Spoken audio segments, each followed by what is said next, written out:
Fred Korematsu, 5 Fast Facts You Need to Know. Japanese American internment camp survivor and civil rights icon Fred Korematsu is being celebrated with a Google Doodle on what would have been his 98th birthday. Fred Korematsu can be remembered fighting for civil rights and against prejudice throughout his life, Google says. The doodle by artist Sophie Diao, herself a child of Asian immigrants, features a patriotic portrait of Korematsu wearing his Presidential Medal of Freedom, a scene of the internment camps to his back, surrounded by cherry blossoms, flowers that have come to be symbols of peace and friendship between the US and Japan. Not long before his death in 2005, Korematsu spoke out about how some have used Japanese internment as a justification for profiling against Muslims in the fight against terrorism. Fears and prejudices directed against minority communities are too easy to evoke and exaggerate, often to serve the political agendas of those who promote those fears. I know what it is like to be at the other end of such scapegoating and how difficult it is to clear one's name after unjustified suspicions are endorsed as fact by the government. If someone is a spy or terrorist, they should be prosecuted for their actions. But no one should ever be locked away simply because they share the same race, ethnicity, or religion as a spy or terrorist. If that principle was not learned from the internment of Japanese Americans, then these are very dangerous times for our democracy. If you have the feeling that something is wrong, don't be afraid to speak up, he famously said. Here's what you need to know about Korematsu.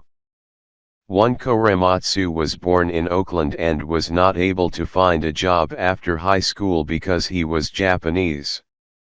Toyosaburo Fred Korematsu was born January 30, 1919, in Oakland, California, to Katsui Aoki and Kakusaburo Korematsu, who had immigrated to the United States in 1905, according to his biography on the Korematsu Institute's website. They ran a floral nursery in Oakland. He had 3 brothers. Korematsu attended Castlemont High School in Oakland, where he played tennis and was on the swim team.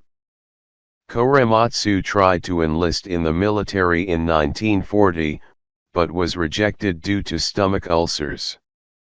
He then tried to work at a shipyard and elsewhere to help the war effort, but was fired because he was Japanese. He trained to become a welder, eventually working at the docks in Oakland as a shipyard welder and quickly rising through the ranks to foreman, the Korematsu Institute says. One day, when he arrived to punch in his time card, Korematsu found a notice to report to the union office, where he was suddenly fired from his job due to his Japanese ancestry. After the attack on Pearl Harbor, he was unable to obtain a job anywhere. 2. He was arrested in 1942 for trying to dodge internment, leading to a landmark Supreme Court case, Korematsu versus the United States. After the Pearl Harbor attack, Korematsu underwent plastic surgery on his eyes to disguise his Asian features and changed his name on his draft registration card to Clyde Sarah, The New York Times said in his obituary. He also listed his background on the card as Spanish American. He had an Italian girlfriend at the time and hoped the changes would allow him to avoid racism and internment. Korematsu was arrested in 1942 after going into hiding rather than surrendering to an internment camp. He was recognized as being Japanese on a San Francisco street corner and taken to jail. After he was arrested, the American Civil Liberties Union's director in Northern California approached him about using his case to test the legality of the internment order, which impacted about 120,000 Japanese Americans. I was stunned, I couldn't believe this was happening in America, Korematsu said in an article on the ACLU's website. I was surprised when the guard came and told me I had a visitor. I didn't know him, but he introduced himself as Mr. Ernest Bissig of the American Civil Liberties Union. The ACLU provided him with a lawyer. B was convicted of violating a federal order and sentenced to 5 years of probation. His conviction was appealed by the ACLU and eventually held up in the landmark U.S. Supreme Court case, Korematsu versus the United States. The ACLU argued the exclusion and detention laws violated basic constitutional rights, but lost, with the wartime measure being declared constitutional. The court ruled 6-3, according to PBS. Justice Hugo Black wrote in the majority opinion that while all legal restrictions which curtail the civil rights of a single racial group are immediately suspect and deserve the most rigid scrutiny, they are not all unconstitutional. He said, pressing public necessity may sometimes justify the existence of such restrictions, racial antagonism never can. The 6 justices in the majority sided with the military's argument that some Japanese Americans were not loyal to the United States, but were instead loyal to their ancestral country. The court agreed that separating the disloyal from the loyal was impossible logistically, so the internment order had to apply to all Japanese Americans within the restricted area. The court ruled the security concerns of the nation outweigh the equal rights promised by the Constitution.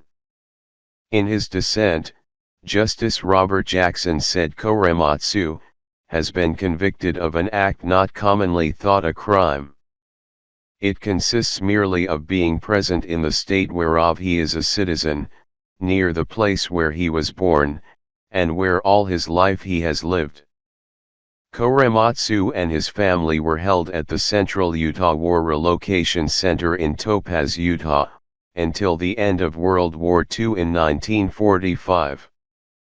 I felt I knew I was an American citizen, but with everyone against you, the government against you and no one to help you, I figured it was just a slim chance, Korematsu told filmmaker Stephen Okazaki in 1983. But I was going to see what I could do and see what happens.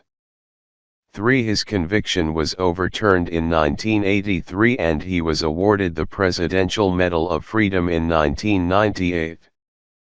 In 1976, President Gerald Ford ended Executive Order 9066, which allowed for the internment of Korematsu and other Japanese Americans, and said, "We now know what we should have known then. Not only was that evacuation wrong, but Japanese Americans were and are loyal Americans." His conviction was eventually overturned in 1983 and he was finally vindicated, according to PBS. The Civil Liberties Act of 1988 included a formal apology to Korematsu and the others held in internment camps. A congressional report found the Supreme Court ruling in Korematsu versus the United States had been overruled in the court of history. But the ruling was never overturned, and still does stand, and some in recent years have feared it could be used against Muslims. The Atlantic's Matt Ford discussed the issue in November 2016 after President Donald Trump's election, pointing to the dissent that stated the case legalized racism. In one of its most widely condemned decisions, the U.S. Supreme Court upheld the exclusion orders in Korematsu v. United States. Justice Hugo Black argued for a 6-3 majority that the exclusion orders were a necessary outgrowth of the president's war powers and justified by the situation at hand. Compulsory exclusion of large groups of citizens from their homes, except under circumstances of direst emergency and peril, is inconsistent with our basic governmental institutions, he wrote in his opinion for the court. But when, under conditions of modern warfare, our shores are threatened by hostile forces, the power to protect must be commensurate with the threatened danger. The Supreme Court has never overturned Korematsu, largely because federal and state governments have not attempted the mass internment of an entire ethnic group since then.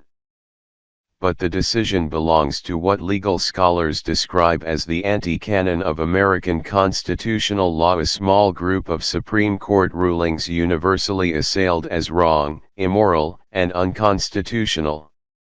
Dred Scott v. Sandford, Plessy v. Ferguson, Buck v. Bell, and Korematsu form the anti-canon's core. Legal scholars sometimes include other decisions as well. Korematsu went on to have an even larger impact through his civil rights activism. In 1998, Korematsu was awarded the nation's highest civilian honor, the Presidential Medal of Freedom, by President Bill Clinton. In the long history of our country's constant search for justice, some names of ordinary citizens stand for millions of souls.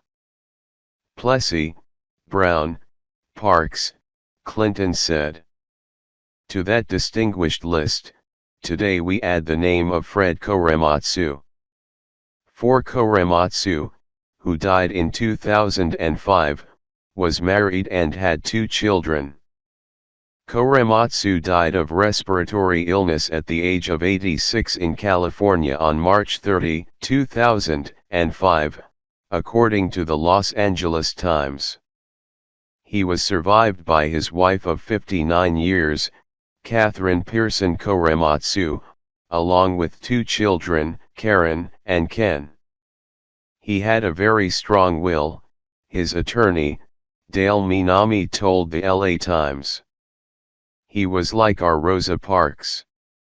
He took an unpopular stand at a critical point in our history. Korematsu lived in Oakland for most of his life, except for some time spent in Detroit, Michigan, after his internment. It was there that he met his future wife, who was a student at Wayne State University, according to the Korematsu Institute. He struggled with his label as a criminal for most of his life, until his conviction was overturned in 1983. It had a lasting impact on his basic rights, affecting his ability to obtain employment, according to the Korematsu Institute. He fought for reparations and for the U.S. government to admit its wrongdoing. I would like to see the government admit that they were wrong and do something about it so this will never happen again to any American citizen of any race, creed, or color, he told U.S. District Judge Marilyn Patel when his conviction was overturned. Korematsu continued to fight for civil liberties late in life, trying to prevent Muslims in America from being discriminated against like he and Japanese Americans had been. He filed amicus briefs in 2 post-9/11 cases related to Guantanamo Bay, one in 2003 and one in 2004, warning the government not to repeat the mistakes of Japanese internment. According to Densho, Korematsu said right before his death, "I'll never forget my government treating me like this. And I really hope that this will never happen to anybody else because of the way they look, if they look like the enemy of our country," urging people to protest, but not with violence, and don't be afraid to speak up. One person can make a difference, even if it takes 40 years. 5. Fred Korematsu Day is celebrated on his birthday in California and 3 other states. Korematsu's legacy is carried on by the Fred T. Korematsu Institute, which works with teachers and community leaders across the country to promote his fight for justice and civil liberties. And, Fred Korematsu Day is celebrated in his native state of California on his birthday each year. The day of celebration began in 2010. It is also celebrated in Hawaii, Florida, and Virginia. This year's Fred Korematsu Day falls during a relevant time for Americans, as people have taken to the streets to protest President Donald Trump's executive order banning refugees and visa holders from 7 Muslim-majority countries out of fears they could carry out terror attacks in the name of radical Islam in this country. Protesters flocked to airports around the country, and the ACLU, which fought for Korematsu, has promised a legal challenge to the travel ban. Attorneys have already won temporary battles to allow for some of the barred travelers who were detained in U.S. airports to stay in the country while the constitutionality of Trump's order is heard. In 2015, at a ceremony on Korematsu Day, NBC Asian America's Francis Kaiwa Wang spoke about the similarities between Korematsu's fight and the one facing Muslims in America today. Fred Korematsu was not much older than you when he resisted the order to be interned at 23. At the time, he says he just wanted to live his life, but then he also realized that it was important to fight for what is right. Other second-generation or Nisei Japanese American men age 18 and up, also not much older than you, volunteered for the U.S. military, the celebrated 442nd Regimental Combat Team and 100th Infantry Battalion, the 2 most decorated military units in U.S. history, in order to prove their loyalty and the loyalty of their families to the United States.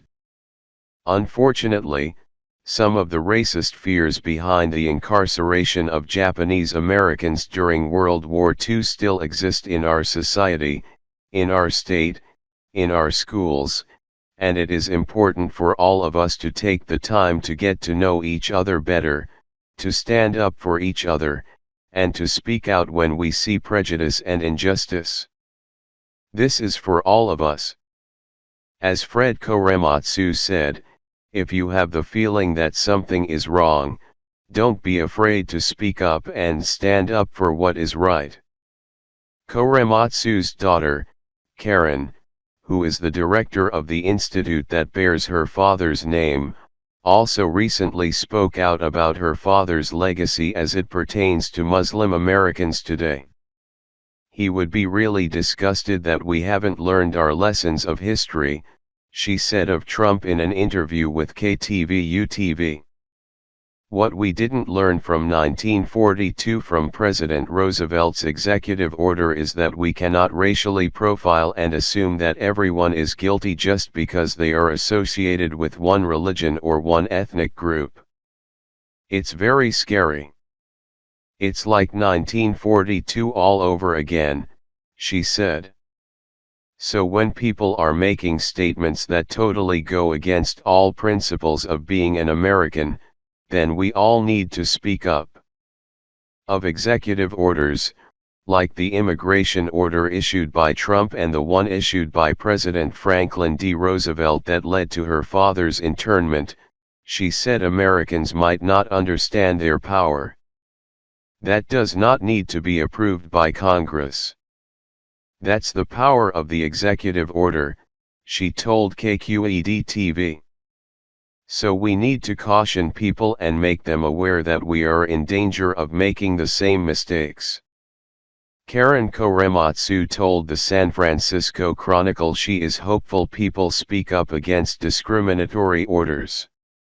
Fortunately, now we have other organizations that are able to speak up, whereas in 1942 there really wasn't anyone, she said.